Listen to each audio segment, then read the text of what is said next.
Assalamualaikum warahmatullahi wabarakatuh. Perkenalkan, nama saya Raisya Zarataya dari kelas 11. Hari ini saya membuat video untuk memenuhi tugas kimia.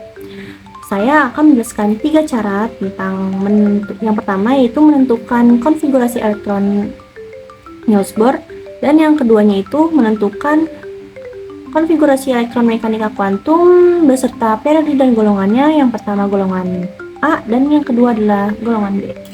Oke, pertama-tama saya akan menjelaskan tentang konfigurasi elektron valensi.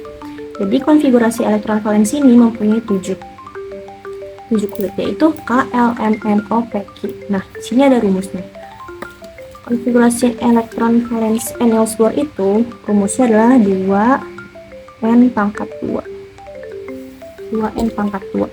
Jadi K itu sama aja seperti kulit pertama. Jadi K sama dengan 2 buka kurung 1/2 hasilnya 2. L itu adalah kulit kedua, jadi 2 buka kurung 2/2 sama dengan 8. N sama dengan kulit ketiga yaitu 2 kurung 3/2 sama dengan 18. Begitu pun seterusnya sampai K, L, M, N, O, P, Q sampai Q.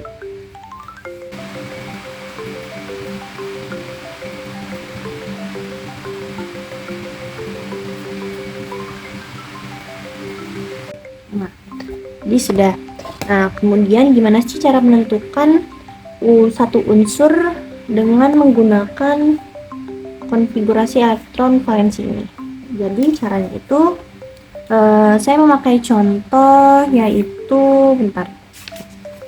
saya memakai contoh hurufnya adalah 20 kalsium. Jadi di sini saya tulis 20 kalsium, 20 Ca sama dengan, pertama kita harus melihat kulit K dulu.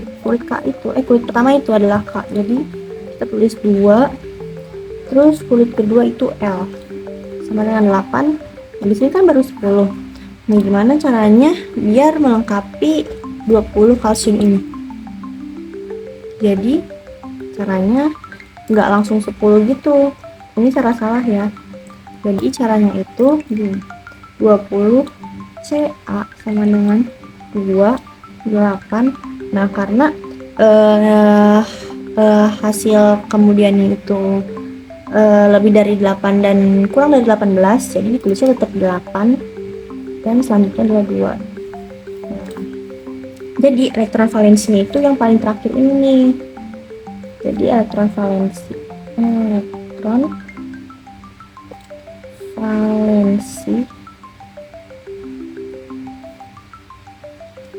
valensinya sama dengan 2. Terus yang kedua saya akan menjelaskan cara menentukan konfigurasi elektron mekanika kuantum dengan periode dan golongan A. Nah, di sini saya memakai unsur 11 natrium. 11 natrium. Oh iya, jadi kita harus tahu di sini cara menentukan bilangan kuantum utama, bilangan kuantum azimut, bilangan kuantum magnetik, dan bilangan kuantum spin. Jadi bilangan kuantum utama itu kita harus melihatnya dari aturan Aufbau. Nah, kalian di sini harus tahu urutan aturan Aufbau. Jadi aturan Aufbau ini 1s, 2s, 2p, 3s, 3p, 3d, 4s, 4d, 4p, 4d, 4f, 5s, 5p, 5d, 5f, 6s, 6p, 6d, 7s, 7p. Nah, jadi cara menentukannya itu menggunakan pola zigzag. Jadi seperti kayak 1s, 1s, 2s, 2p, 3s, 3p, 3d gitu guys. Nah, jadi itu aturan Aufbau. Terus dan itu juga cara menentukan kuantum utama. Terus yang kedua itu ada bilangan kuantum azimut. Nah, bilangan kuantum azimut ini ada 4 kan, S, P, D, F. sedangkan SPDF. Nah, S-nya ini itu bernilai 0, P-nya itu 1, D-nya itu 2, F-nya itu 3. Jadi SPDF 0, 1, 2, 3. Nah, lambangnya itu elok gitu guys. Terus yang ketiga adalah bilangan kuantum magnetik. Nah, bilangan kuantum magnetik ini dilihat dari bilangan kuantum azimut tadi. Nah, kan misalkan nih, S itu sama dengan 0, jadi kotaknya itu cuma satu nih, kayak gini nih. Jadi kayak gini. S sama dengan satu kotak aja, tapi di bawahnya tetap ditulis 0. Nah, terus kalau P gimana? Kalau P sama dengan tadi berapa P? P itu kan kalau dilihat dari bilangan kuantum azimut itu kan 1 ya. Jadi di sini P-nya harus ada 3 karena min 1 0 1. Nah, min 1 0 1. Terus kalau D-nya itu sama dengan tadi bilangan kuantum azimutnya kan 2. Jadi bilangan kuantum magnetiknya ini ada 5. Nah, jadi di sini kita kotaknya 5. 1, 2, 3, 4, 5. Nah, ada 5. Di sini kita tulis min 2, min 1, 0, 1, 2. Kemudian yang F itu kan tadi kan 3 ya. Jadi di sini kita bikinnya 7 karena dimulai dari angka min dulu kan. Jadi 1, 2, 3, 4, 5, 6, 7. Nah, di sini kita tulis min 3, min 2, min 1, 0, 1, 2, 3. Nah, ini namanya bilangan kuantum magnetik. Kemudian ada bilangan kuantum spin kalau nggak salah. Nah, jadi bilangan kuantum spin ini ditentukan dari aturan Aufbau tadi guys. Nah, bilangan kuantum Aufbau itu dilihat dari pangkat yang ada di atasnya. Misalkan kayak gini, 1S pangkat 2, 2S pangkat 2, 2P pangkat 6. Nah, jadi di sini kan kita berhenti di 2P pangkat 6 nih kan. Jadi ini nih yang bisa kita tulis di bilangan kuantum spin. Bilangan kuantum spin. Jadi bilangan kuantum spinnya ini tuh ada 6. Pangkatnya ada 6. Jadi kita di sini menentukan dari bilangan kuantum magnetik dulu. Jadi saya jelaskan dulu. Spin itu ada yang searah dan berlawanan. Kalau searah itu bentukannya ke atas seperti ini. Kalau berlawanan itu seperti ini. Berlawanan seperti ini. Nah, kalau searah ini nilainya itu plus 1/2. Sedangkan kalau yang arah ke bawah ini nilainya itu sama dengan min 1/2. Jadi tadi karena bilangan pangkatnya 6 ini, maka kita kasih contoh di D, di nilai D. Jadi kita tulis 1, 2, 3, 4, 5, 6. Nah, dia kan berlawanan ya arahnya. Tapi kita di sini tulis dulu dia berhenti di apa? Dia berhenti di min 1. Nah, di sini juga dia arahnya berlawanan, jadi sama dengan min 1/2. Jadi itu cara menentukan spin. Nah, gimana sih cara menentukan satu unsur menggunakan mekanika kuantum? Aku akan memakai unsur 11 natrium. 11 natrium ini dilambangkan seperti ini. 11 Na. 11 Na sama dengan, tadi kita menggunakan aturan Aufbau dulu ya guys. Jadi aturan Aufbau nih aku liatin di cara bikin aturan Aufbau. 1S, 2S, 2P, 3S, 3P, 3D, 4S, 4P, 4D, 4F, 5S, 5P, 5D, 5F, 6S, 6P, 6D, 7S, 7P. Nah, di sini kita pakai pola zigzag. Gini. Set. Set. Set. Set. Set. Nah, jadi begini. Jadi 1S, 2F, 2P, 3S, 3P, 4S, 3D, 4P, 5S gitu, dan begitu pun seterusnya. Jadi di sini ingat-ingat dulu kalau nilai S itu sama dengan 2, P itu sama dengan 6, D itu sama dengan 10, dan F itu sama dengan 14. Jadi di sini kita harus lihat dari elektronnya. Elektronnya kan ada 11 nih. Jadi kita tulis 1S pangkat 2, 2S pangkat 2, 2P pangkat 6, 3S pangkat 1. Kenapa pangkat 1? Karena di sini elektronnya 11. Jadi kan di sini 2 tambah 2 tambah 6 kan 10. Nah, di sini yang harusnya 2 jadi 1 karena di sininya 11. Nah, terus gimana sih cara nentuin bilangan utama, bilangan magnetik, bilangan azimut, dan bilangan spin? Nah, cara gini. Di sini bilangan utama itu dilambangkan dengan huruf N ya. N. Nah, bilangan utama itu yang ada di belakang sini nih. 3. Dia berarti ditulisnya 3. Terus cara melihat bilangan kuantum azimutnya gimana? Nah, kita lambangin dulu. Kalau bilangan kuantum azimut itu lambangnya elok. Kita lihat di sini dia kan S. Tadi aku bilang kan S itu 0 ya, berarti di sini tulis 0. Terus di sini habis itu ada bilangan kuantum magnetik.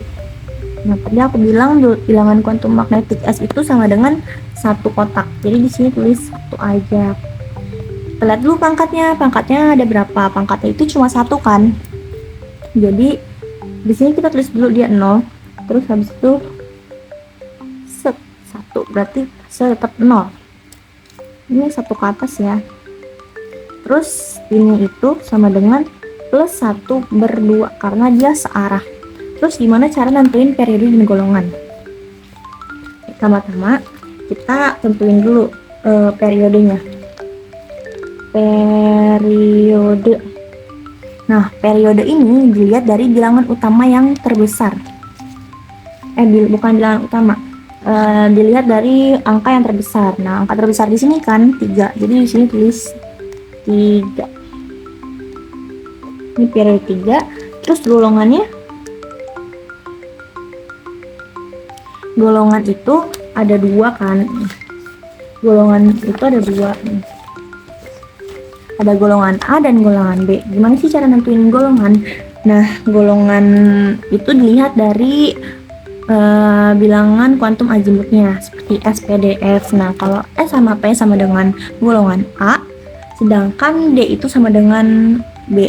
Nah, kalau misalkan golongan F itu adalah lantanida dan aktinida. Nah, kalau misalkan mau tahu dia berapanya itu bisa lihat juga dari azimutnya. Seperti S itu kan sendiri. Kalau P sama D itu membutuhkan S terdekat. Maksud S terdekat tuh pangkat S yang terdekat. S itu kan sama 2, jadi sama dengan dia butuh 2 terdekat yang ada di sekelilingnya gitu. Nah, kita lanjut. Jadi golongannya itu kita lihat dari pangkatnya. Pangkatnya itu berarti kan karena dia bilangan kuantum azimutnya itu S, berarti dia sendiri kan. Jadi di sini pangkatnya karena 1, dia ditulis 1, dan karena S itu A sama S itu golongan A, jadi kita tulis sini 1A. Terus selanjutnya kita gimana sih cara nyari periode dan golongan B? Nah, caranya itu seperti kayak tadi sebenarnya, cuma kita beda di golongan saja. Kemudian kita akan mencari golongan B. Cara menentukan golongan B dan periodenya. Nah, saya menggunakan 22 titanium. Nah, di sini biar kita caranya masih sama kayak tadi, menggunakan aturan Aufbau dulu. Di sini berarti 1S, 2S, 2P, 3S, bentar saya lupa, 3S, 3P, 3P, 4S, 3D. 3D pangkat 2. Kenapa bisa pangkat 2? Karena di sini pangkatnya udah 2 tambah 2 4 tambah 6 10 tambah 2 12 tambah 2 14. Pangkat 6 sorry. Pangkat 6 jadi 18, pangkat 2 jadi 20, pangkat 2 sama dengan 22. Jadi kita harus samakan dengan elektronnya. Nah, sama. Caranya masih sama seperti tadi, kita harus tentukan bilangan utamanya itu. Bilangan utama itu ada di sini ya guys, yang di terakhir. Jadi bilangan utamanya itu adalah 3. Nah, bilangan azimutnya berapa nih? Karena D, coba SPD. Jadi karena S itu 0, P itu sama dengan 1, D itu sama dengan 2. Jadi D itu sama dengan 2. Jadi bilangan azimutnya itu sama dengan 2. Terus selanjutnya kita cari bilangan kuantum magnetiknya, karena dia 2 di sini. Jadi kita tulisnya 5 kotak. 1 2 3 4 5. Jadi min 2 min 1 0 1 2. Dan kita lihat pangkatnya di sini berapa? Karena dia pangkatnya 2, jadi kita tulis 1 2. Nah, dia searah ke atas. Tapi nilainya min 1. Kenapa bisa min 1? Karena dia berhenti di min 1. Kemudian kita cari spinnya. Nah, spinnya berapa? Spinnya itu plus 1/2 karena dia searah ke atas. Nah, kita harus menentukan periode dan golongannya. Nah, periodenya ini dilihat dari bilangan aturan Aufbau yang terbesar. Nah, karena terbesarnya adalah 4, jadi kita tulis 4 di sini. Periode 4, sedangkan golongannya karena dia D, dia membutuhkan S terdekat. Jadi karena pangkatnya 2 berarti tambah 2. Jadi dia sama dengan 4.